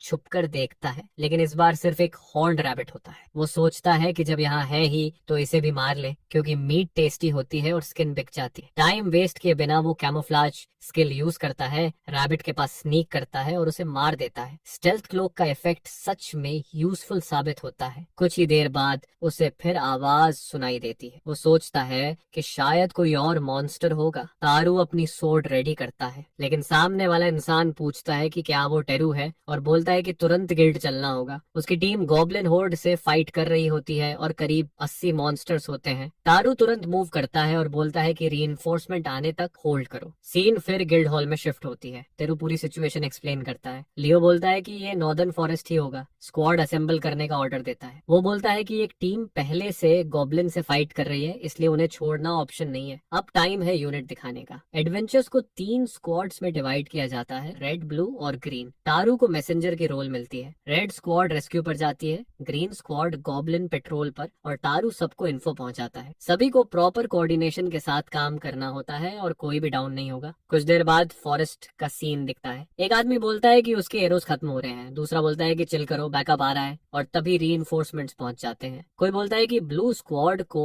एस्केप रूट क्लियर करने को कहो। उसी समय तारू कुछ पोशंस देते हुए बोलता है, ये ले लो, trust me. The dude shock हो जाता है और पूछता है कि क्या ये पोशंस महंगे हैं, जिस पर तारू आराम से बोलता है, ना, ये मैंने खुद बनाए हैं। इसके बाद वो तुरंत ब्लू स्क्वाड को अपडेट करने के लिए निकल जाता है। फिर बच्चा तेजी से नेक्स्ट टीम के पास पहुंचता है और पूछता है कि क्या वो एस्केप रूट सिक्योर कर सकते हैं, जिस पर हुड पहना हुआ आदमी बोलता है कि अगर ग्रीन स्क्वाड एनिमीज को डिस्ट्रैक्ट करे तो काफी हेल्प मिलेगी। इस तरह हमारा हीरो बेसिकली इन्फो हॉटलाइन बना हुआ होता है, लेकिन सिचुएशन काफी ग्रिम लग रही होती है। गॉब्लिन्स बहुत ज्यादा होते हैं और एक्स्ट्रा बैकअप की सख्त जरूरत होती है। सारे स्क्वाड्स गॉब्लिन्स से घिरे हुए होते हैं और सीरियसली हेल्प मांग रहे होते हैं। यह सुनकर लियो बोलता है कि समझ गया, वो गिल्ड को अपडेट करेगा और तारू को चिल करने को कहता है, क्योंकि अब वो सब संभाल लेंगे। मोबीज भी उसी केओस के बीच होता है और सीधे गॉब्लिन आर्मी की तरफ चार्ज करता है। एक एपिक स्विंग में लियो कई गॉब्लिन्स को उड़ा देता है। तब एक स्नीकी गॉब्लिन लियो पर एम्बुश करने की कोशिश करता है, लेकिन एक टीममेट उसकी बैक कवर कर लेता है। लियो थैंक्स बोलता है और आगे बढ़ता रहता है। मॉब भी एक्शन देखते हुए खुद गॉब्लिन्स पर अटैक करने लगता है। तारू सबकी स्किल्स देखकर अमेज्ड होता है, लेकिन देखने का टाइम नहीं होता क्योंकि उसे वापस गिल्ड जाना होता है। नेक्स्ट सीन में वो आखिरकार गिल्ड पहुंचता है। एडवेंचरर्स चारों तरफ से डिटेल्स पूछते हैं। तारू बोलता है कि गिल्ड लीडर सब हैंडल कर रहे हैं, सब सेफ है। इतना बोलते ही वो आलू की बोरी की तरह गिर जाता है। थोड़ी देर बाद वो होश में आता है और फील करता है कि सब लोग सेफ हैं। एक आदमी बोलता है कि वो पोशंस बहुत काम आए और बिना डर के फाइट कर पाए। तारू बस इस बात से खुश होता है कि सब ठीक है। एंड में उसने अपना पार्ट निभा दिया होता है, लेकिन उसे खुद की कॉम्बैट स्किल्स की कमी महसूस होती है। वो खुद को ज्यादा सोर्ड टाइप कैरेक्टर मानता है, लेकिन सिर्फ इतना काफी नहीं है। वो गॉब्लिन्स के अगेंस्ट अपनी स्किल्स टेस्ट करना चाहता है, लेकिन गॉब्लिन्स ग्रुप में चलते हैं, इसलिए सोलो फाइट रिस्की होती है। टीम बनाना सही रहता, लेकिन कोई उसके साथ स्क्वाड बनाने को रेडी नहीं होता, जिस पर वो डिसाइड करता है कि कल से फिर ट्रेनिंग शुरू करेगा। नेक्स्ट सीन में न्यू लोकेशन दिखता है। एडवेंचरस हॉल में एक लेडी आती है। गॉब्लिन बैटल के बाद कुछ दिन बीत चुके होते हैं। तारू एक नए मिशन पर होता है। मार्को थैंक्स बोलता है और पेपर वर्क संभालने की बात करता है। तारू कंफ्यूज होकर पूछता है कि ने कहाँ है। उसे अजीब लगता है कि वो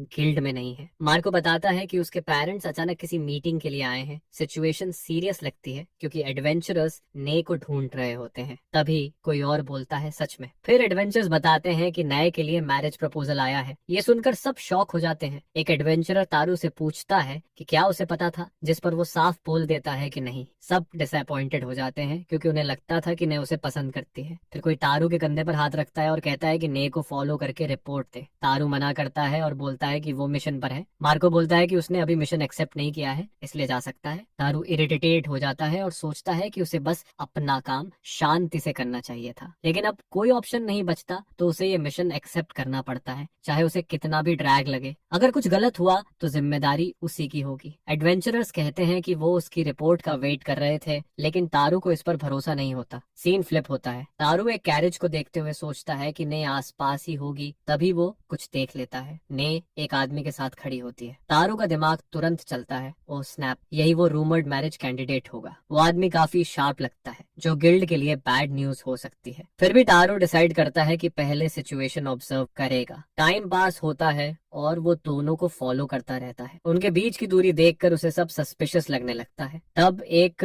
ओल्ड आदमी तारू से पूछता है कि क्या वो गिरने के बाद ठीक है। तारू उसे शिव बोल देता है। जब वो दोबारा देखता है तो दोनों गायब हो चुके होते हैं। तारू सोचता है कि अब उसे पता लगाना होगा कि उनके बीच असल में क्या चल रहा है। नेक्स्ट सीन में वही आदमी ने से कह रहा होता है कि वो उसके साथ पूरी लाइफ बिताना चाहता है और रिंग पहनाने की बात करता है, लेकिन ये सिर्फ तारू की वाइल्ड इमेजिनेशन होती है। वो सोचता है कि ने शादी नहीं कर सकती और अब वो गिल्ड को ये बात कैसे बताएगा। तब ने उसके पास आ जाती है और पूछती है कि वो चुपचाप क्यों घूम रहा है। तारू तुरंत पूछता है कि वो आदमी कौन था। ने बताती है कि उसे बस कुछ इन्फॉर्मेशन चाहिए थी, इसलिए उसने हेल्प कर दी। साथ ही उसके पेरेंट्स भी आए हुए हैं और पूछ रहे हैं कि क्या वो उनके साथ खाना खाएगा। सीन रेस्टोरेंट में शिफ्ट होता है। तारू ने और उसके फैमिली के साथ बैठा होता है। वो पूछता है कि अरेंज्ड मैरिज वाली बात सच है क्या। तब नए की मॉम का फ्लैशबैक दिखता है जब वो गिल्ड आती है और नए सरप्राइज हो जाती है। उनकी बातों के बीच कोई आदमी चोरी छुपे सुन रहा होता है। नए की मॉम बोलती है कि अगर वो सिंगल है तो अरेंज मैरिज के बारे में सोचना चाहिए। सीन वापस प्रेजेंट में आता है। नए बोलती है कि वो बस उसकी मॉम का जोक था। ये सुनकर नए के डैड बोलते हैं कि अगर तारू इतना वरीड है तो फ्यूचर में उससे शादी कर सकता है। मीनवाइल तारू सोचता है कि ने का फैमिली काफी क्लोज नेट है। उसे अपनी पास्ट लाइफ के पेरेंट्स की चिंता होती है। उसकी मिस्टीरियस डेथ के बाद वो जरूर शॉक में होंगे, खासकर जब वो टॉप यूनिवर्सिटी में पहुंच चुका था। शॉर्ट में वो हमेशा उनके लिए टेंशन ही बना रहा। थोड़ी देर बाद ने पूछती है क्या वो ठीक है। तारू बोलता है कि हाँ वो फाइन है। वो डिसाइड करता है कि इस वर्ल्ड में कुछ बड़ा करेगा ताकि उसके पेरेंट्स प्राउड फील कर सके। एक दिन जल्दी से गुजर जाता है। तारू गिल्ड में खड़ा होता है, स्टैचू की तरह फ्रीज।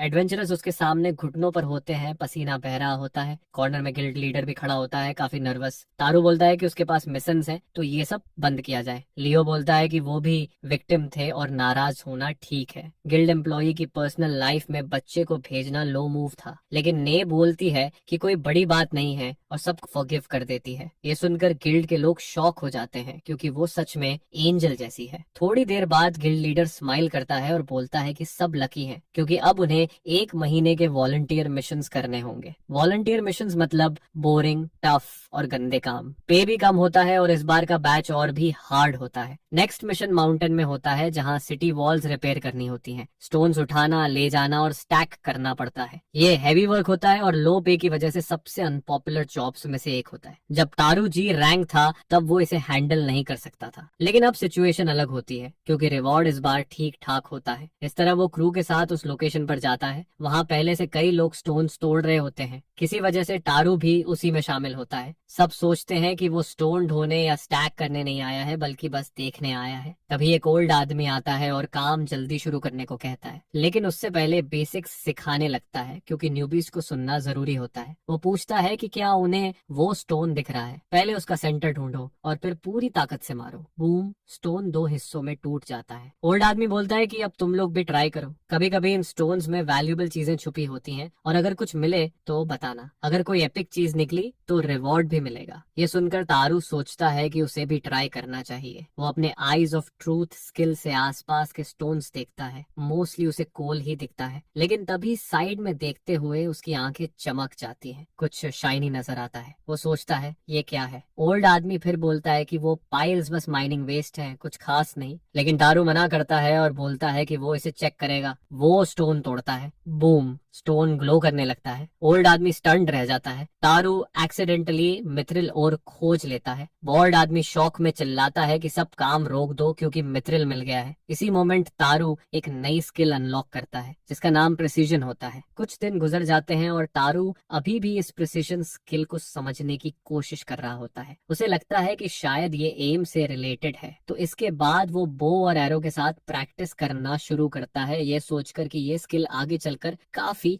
हैंडी होने वाली है। सीन स्विच होता है और एक आदमी बोलता है कि माइथिल के लिए 100 गोल्ड कॉइन्स मिलेंगे। ये सुनकर टू सोचता है कि वो अपनी लाइफ गिल्ड के लोगों की वजह से बचा पाया है, जिस पर आज का खाना पीना उसकी तरफ से होना चाहिए। इसके बाद बूम, पार्टी शुरू हो जाती है। फिर वो ने की तरफ देखता है और पूछता है कि बची हुई कैश का क्या किया जाए, जिस पर ने बोलती है कि ऑर्फनेज में डोनेट कर देना चाहिए। ये सुनकर तारू थोड़ा सरप्राइज महसूस करता है। सीन स्विच होता है और पूरा टाउन बच कर रहा होता है क्योंकि एक बच्चे ने अचानक माया मिथिल ढूंढ लिया था। उसी दौरान कुछ गिल्ड एडवेंचरर्स बात कर रहे होते हैं। एक ब्राउन हेयर वाला बंदा बोलता है कि सुना है तारू ने कुछ बैंडिट्स को हरा दिया, क्या ये सच है? जिस पर तारू बोलता है कि नहीं, ये बस रूमर्स हैं। वो सोचता है कि इन अफवाहों को हैंडल कैसे किया जाए। तब वही बंदा बोलता है कि चिंता मत कर, मैंने तुम्हारे लिए ये रूमर्स बंद करवा दिए हैं। यह सुनकर तारू की आंखें नम हो जाती हैं और वो सबका थैंक्स करता है कि सब उसके साथ खड़े हैं। वो फील करता है कि वो ग्रेटफुल है, लेकिन साथ ही उसे ये रूमर्स खत्म भी करने होंगे। कुछ देर बाद तारू टाउन में इनविजिबिलिटी स्किल के साथ घूम रहा होता है। तभी उसे कुछ सुनाई देता है और वो सोचता है कि क्या हो रहा है। पता चलता है कि वहाँ एक प्ले चल रहा है जिसमें एक्टर पैसे मांग रहा होता है। तारू सोचता है कि ये टाउन थोड़ा बोरिंग है। तभी अचानक वो अपना नाम सुनता है और अलर्ट हो जाता है। वो तुरंत वहां पहुंचने के लिए दौड़ता है। दूसरी तरफ एक प्ले चल रहा होता है जिसमें एक बच्चे की कहानी दिखाई जा रही होती है जिसने गॉब्लिन्स को हराया और माइथल स्टोन पाया और फिर ऑर्फनेज में पैसे डोनेट करने की बात करता है। जुमोस ये देखकर शॉक हो जाता है और समझ जाता है कि ये कहानी उसी की है। अब पपेट शोज लोकल लेजेंड्स पर बनने लगे होते हैं। पहले ये रिचुअल्स हुआ करते थे, लेकिन अब एंटरटेनमेंट बन चुके हैं। तारू को रियलाइज होता है कि उसके बारे में फैली रूमर्स अब टाउन का एंटरटेनमेंट बन चुकी हैं और जैसा कहा जाता है, अफवाहें आग की तरह फैलती हैं। वो समझ जाता है कि अगर ये चलता रहा तो वो बहुत ज्यादा स्टैंड आउट करने लगेगा, जो ट्रबल बन सकता है। इस केओस में उसे खुद को काम रखना पड़ता है क्योंकि फिलहाल उसके पास और कोई ऑप्शन नहीं होता। ये रिस्की है, लेकिन शायद उसे पूरी ताकत लगानी पड़े। उसे पपेट्स के लिए थोड़ा फील आता है, लेकिन एंटरटेनमेंट का जवाब एंटरटेनमेंट से ही देना पड़ेगा। नेक्स्ट सीन में ने उसे लेकर सोच रही होती है। लड़का पूछता है क्या बात है। ने पूछती है कि वो इतना फायरवुड क्यों उठा रहा है, सबका ध्यान खींच रहा है। जिस पर तारू बोलता है कि वो अपने फ्यूचर के लिए एक गेम बनाने वाला है। ने बोलती है लाइफ वाइफ के लिए गेम। तारू सिर हिलाता है और कहता है कि टाउन उसके पीछे पागल है, इसलिए वो सबका ध्यान हटाने के लिए एक गेम बना रहा है। ने बोलती है कि फोकस शिफ्ट करना आसान नहीं है और ओवरनाइट ऐसा कुछ बनाना जो सबको पसंद आए मुश्किल है। जिस पर तारू बोलता है चिल करो, उसके पास प्लान है और ये कुछ शेडी नहीं है। नेक्स्ट सीन में लड़का आखिरकार अपना गेम पूरा कर लेता है और उसका नाम रखता है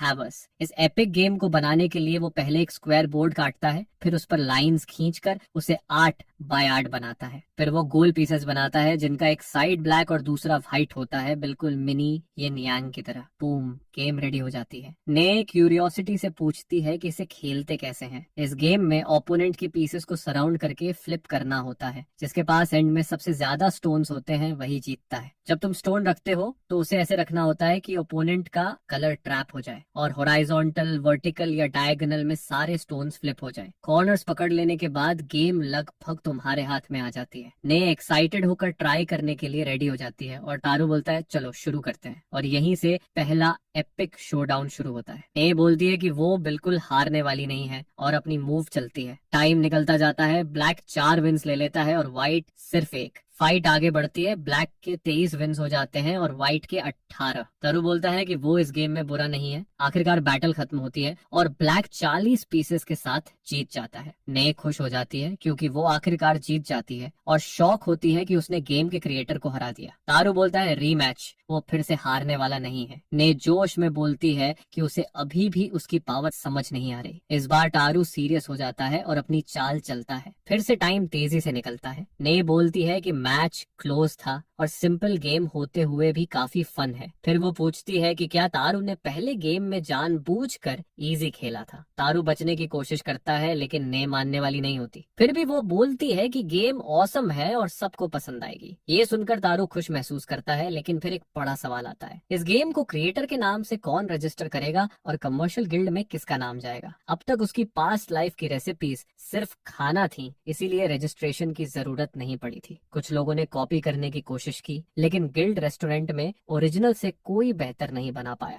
गिल्ड की स्ट्रॉन्ग रेपुटेशन की वजह से कोई ओपनली कॉपी भी नहीं कर पाया। लेकिन गेम का मामला अलग होता है। ने सिचुएशन देखकर पूछती है कि उसका प्लान क्या है। तारू सोचता है कि गिल्ड का नाम यूज किया जा सकता है, लेकिन रजिस्ट्रेशन के लिए क्रिएटर का नाम चाहिए होगा। लियो का नाम यूज किया जा सकता है, लेकिन वो बहुत फेमस है जो सस्पिशियस लगेगा। ऑनेस्टली कोई ट्रस्टवर्दी इंसान चाहिए जिसके पास स्ट्रॉन्ग बैकिंग हो। तारू ने इसे पूछता है कि क्या वो किसी ऐसे इंसान को जानती है। ने सोच में पड़ जाती है और फिर अचानक उसे आइडिया आता है। वो बोलती है कि एक इंसान है और वो तारू के काफी करीब है। तारू सरप्राइज होता है लेकिन फिर समझ जाता है। सीन स्विच होता है। लड़का मॉब को बुलाता है। मॉब ऑर्फनेज में डोनेट करता है और गिल्ड का टॉप एडवेंचरर है। ने बोलती है कि मॉब आगे भी अपनी इनकम का हिस्सा ऑर्फनेज को देता रहेगा और क्रू का हिस्सा होने की वजह से वो लॉन्ग टर्म मिशंस में भी रेडी रहता है। इसलिए मॉब इस काम के लिए परफेक्ट फिट होता है। इसी वजह से उसे वोट ऑफ कॉन्फिडेंस दिया जाता है। सीन गिल्ड लीडर के रूम में शिफ्ट होता है। मॉब बोलता है कि ऑर्फनेज उसकी एक्स्ट्रा इनकम से बेनिफिट करेगा। वो ये भी कहता है कि वो अपनी टीम के साथ लेवल अप करना चाहता है, लेकिन तारू से पूछता है कि क्या वो श्योर है, क्योंकि अभी तो सब कूल लग रहा है, लेकिन अगर बोर्ड फ्यूचर में एक्सप्लोड कर गया तो। तारू काम रहता है और बोलता है कि वो प्रॉफिट का हिस्सा ले लेगा और ड्रामा से दूर रहेगा, जो काफी कन्वीनियंट है। मॉब बोलता है कि ये विन विन डील है। टॉपिक बदलते हुए तारू पूछता है कि क्या वो रेडी है। मॉब बोलता है बिल्कुल। डील फाइनल हो जाती है। सीन शिफ्ट होता है। तेरू अपने बोर्ड्स देखता है और सोचता है कि मास्टर के लिए सिंपल बोर्ड काफी है, लेकिन कलेक्टर्स और नोबल्स के लिए कुछ एक्स्ट्रा होना चाहिए। वो लिमिटेड एडिशन बोर्ड्स बनाता है, फैंसी बोर्ड्स और लेग्स के साथ ही शोगी सेट्स भी। उसे लगता है कि उसकी प्रिसीजन स्किल को अब तक अंडर एस्टिमेट किया गया था, लेकिन ये बहुत यूजफुल साबित हो रही है। ये स्किल इतनी प्रिसाइज है कि मेजरिंग आसान हो जाता है और उसके मोटर स्किल्स भी बूस्ट हो जाते हैं। इस तरह वो फ्यूचर में मास्टर कारपेंटर तक बन सकता है। कुछ समय बाद तारू आखिरकार अपनी एपिक बिल्ड कंप्लीट कर लेता है। ने इसे देखकर पूरी तरह शॉक हो जाती है और बोलती है कि ये तो रियल आर्ट है। तारू बस सिर हिलाता है और थैंक्स बोल देता है, लेकिन वो अभी भी एक बात को लेकर वरीड रहता है। अच्छी चीजें अपने आप नहीं बिकती, उन्हें प्रमोट करना पड़ता है। तभी उसकी नजर कुछ एडवेंचर्स पर पड़ती है और वो सोचता है कि अब टाइम आ गया है। ये एक सुपर यूनिक और स्पेशल मिशन होती है। हेडबैंड वाला आदमी पूछता है कि ये गेम क्या है, क्योंकि ये काफी कूल लग रही है। तारू बताता है कि ये एक ब्रांड न्यू गेम है जो उसने पहले कभी नहीं खेली होगी। तब एक और आदमी पूछता है कि क्या वो इसे ट्राई कर सकता है। हेडबैंड वाला बोलता है श्योर,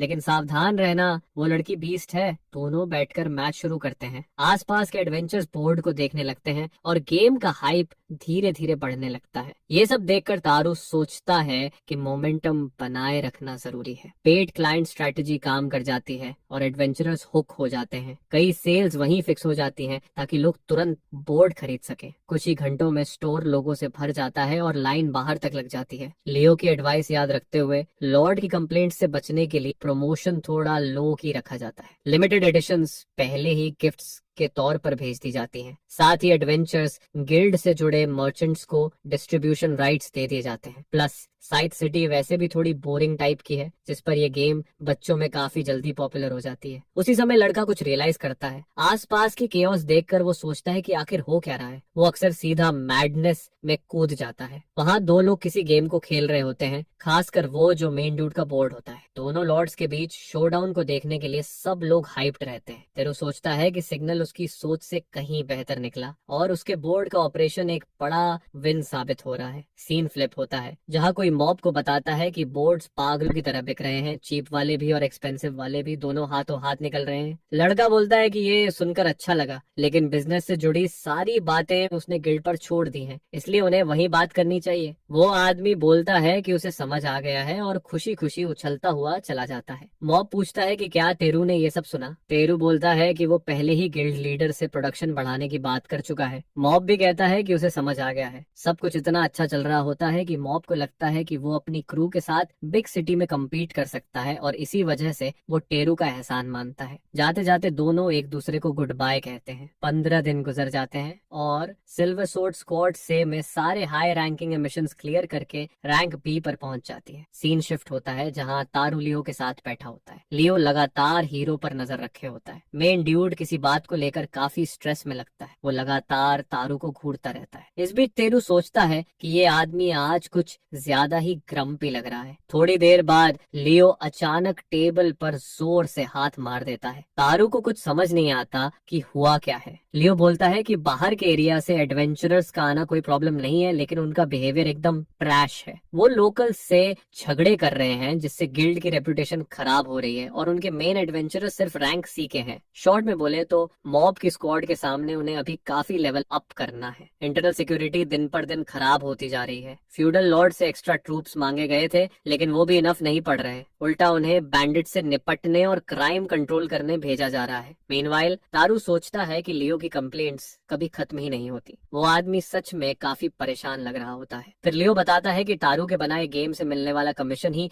उन्हें संभाले हुए है, लेकिन इसमें भी एक प्रॉब्लम है। मर्चेंट्स अकॉर्डिंग कैपिटल से एक बड़ा ऑर्डर आने वाला है और साथ ही वो उसकी 10 लिमिटेड एडिशन बोर्ड्स भी चाहते हैं। यह सुनकर तारू शॉक हो जाता है, लेकिन बोलता है कि कैपिटल वैसे भी नेक्स्ट लेवल है, तो इसमें हैरानी नहीं है। लियो आगे जोड़ता है कि इसके अलावा वो चाहते हैं कि तारू मर्चेंट कैरावैन के साथ चले। ये सुनकर लड़का और भी ज्यादा शॉक्ड हो जाता है। गिल्ड लीडर बताता है कि कैपिटल में उसे 1 महीने तक गेम इंस्ट्रक्टर बनकर रहना होगा। तारू बोलता है कि रूल्स तो बहुत सिंपल हैं और वो खुद बच्चा है, वो ये सब कैसे करेगा। लेकिन लियो समझाता है कि अगर सामने वाले इंसिस्ट कर रहे हैं तो मना करने का ऑप्शन नहीं है। वो कहता है कि तारू को भले ही स्टैंड आउट होना पसंद न हो, लेकिन कैपिटल में कोई उसे जानता नहीं है। साथ ही कम उम्र में कैपिटल देख लेना भी बुरा नहीं है। यह सुनकर तारू को लगता है कि उसके पास ज्यादा चॉइस नहीं बची है। टॉपिक बदलते हुए लियो बोलता है कि आज से तारू को रैंक ई में प्रमोट किया जा रहा है। फिर वो खड़ा होकर कहता है कि उसे गिल्ड बैलेंस के लिए खुद भी लेवल अप करना होगा। No cap.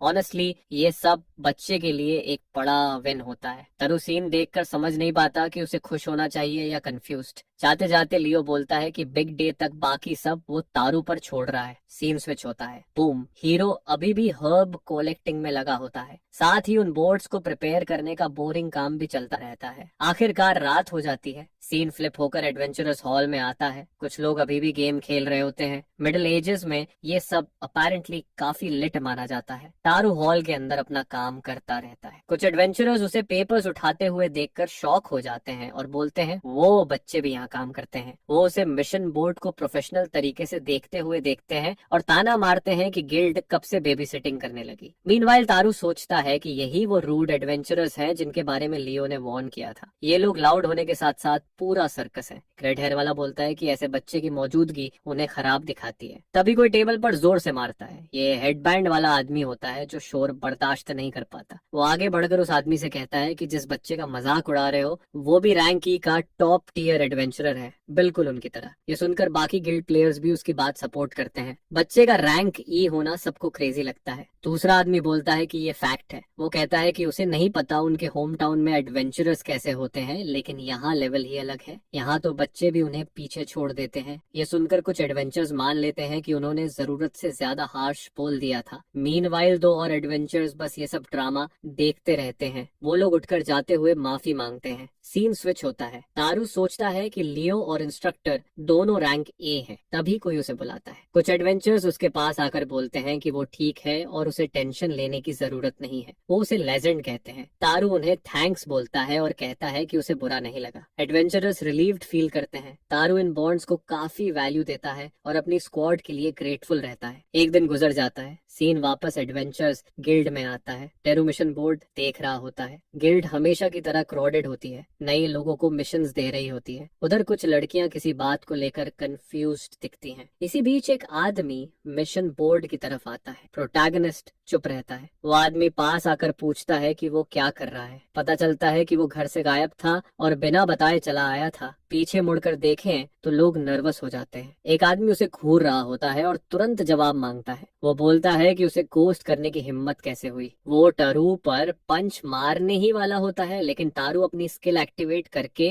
निंजा की तरह हिट डॉज कर जाता है। कुछ ही सेकंड्स में वो गायब हो जाता है। वो आदमी कंफ्यूज्ड रह जाता है और पूछता है कि उसे डॉज करने दिया किसने। तारू चुप रहता है। आदमी फिर से चार्ज करता है। तेरू फिर डॉज करता है और सामने आकर खड़ा हो जाता है। आदमी बैलेंस खो देता है और क्लाउन की तरह गिर पड़ता है। ने आ जाती है और केओस देखकर कंफ्यूज हो जाती है। एडवेंचरर्स भी पहुंच जाते हैं और रिमाइंड करते हैं कि गिल्ड के अंदर वायलेंस अलाउड नहीं है। फिर भी आदमी गुस्से में पूछता है कि तारू अब कहाँ रहता है और बोलता है कि उसे सब पैक करके घर लौटना चाहिए। तारू साफ मना कर देता है। आदमी और गुस्से में पूछता है कि वो समझता क्या है खुद को, और फिर एक पंच और मिस कर देता है। इस पूरे मेस में तारू सोचता है कि ये आदमी जरा भी नहीं बदला। ऑनेस्टली उसका मन करता है कि उसे किक कर दे, लेकिन गिल्ड में वायलेंस अलाउड नहीं है। वो सजेस्ट करता है कि बाहर जाकर बात कर लेते हैं, भीड़ से दूर। जाते वक्त ने वरिड होती है कि कहीं तारू को कुछ हो ना जाए। नेक्स्ट सीन में गिल्ड के बाहर आदमी मिथ्रिल के पैसे की बात करता है, बोलता है कि सब कुछ उसके डैड को जाना चाहिए। तारू सोचता है कि जैसा एक्सपेक्टेड था ये रूमर गांव तक पहुंच गया है और अमाउंट भी काफी बड़ी है। जो आदमी सालों तक गायब रहा अब अचानक डैड बनने की एक्टिंग कर रहा है और बोल रहा है कि उसके पास पैसे नहीं है। फिर भी वो आदमी पीछे नहीं हटता। तारू सोचता है कि ये कब समझेगा कि अब सब बेकार है। तभी उसका डैड बोलता है कि वो कैसे भूल सकता है कि उसने उसके लिए क्या किया। तारू बोलता है कि उसे बस रोज की मारपीट याद है। डैड बात घुमाने की कोशिश करता है और बोलता है कि वो डिसिप्लिन सिखा रहे थे। तभी कुछ लोग आते हैं और पूछते हैं कि क्या इसकी को अपने बच्चे से पैसे मिले या नहीं। ये देखकर मेन गाय सोचता है कि क्या अब उसे टेरू को कॉल करना चाहिए। टर्न्स आउट उसके डैड ने इन लोगों से कर्ज लिया होता है और अगर पैसे नहीं दिए तो प्रॉब्लम हो जाएगी। पूरी सिचुएशन देखकर तारू समझ जाता है कि ये लोग चाहते हैं कि वो उसके डैड का कर्ज चुकाए। आदमी बोलता है कि वो अभी पे करेगा। तारू अचानक पूछता है कि लोन कॉन्ट्रैक्ट कहाँ है। स्कार फेस वाला आदमी बोलता है कि ये रहा। तारू कॉन्ट्रैक्ट देखकर बोलता है कि ये कॉन्ट्रैक्ट नहीं है, ये तो बस उसके बॉस का नोट है जिसमें जितना हो सके उतना पैसा लेने को लिखा है। बॉटम लाइन, कॉन्ट्रैक्ट नहीं है तो पेमेंट भी नहीं, और वो उस आदमी को अपना डैड भी नहीं मानता तो डबल नो पेमेंट। ये सुनकर उसका डैड गुस्से से चिल्लाने लगता है और उसे झूठा कहता है। उसी समय कोई और आदमी आकर बोलता है कि दूसरे कस्टमर्स के सामने ऐसा बिहेव करना रूड है।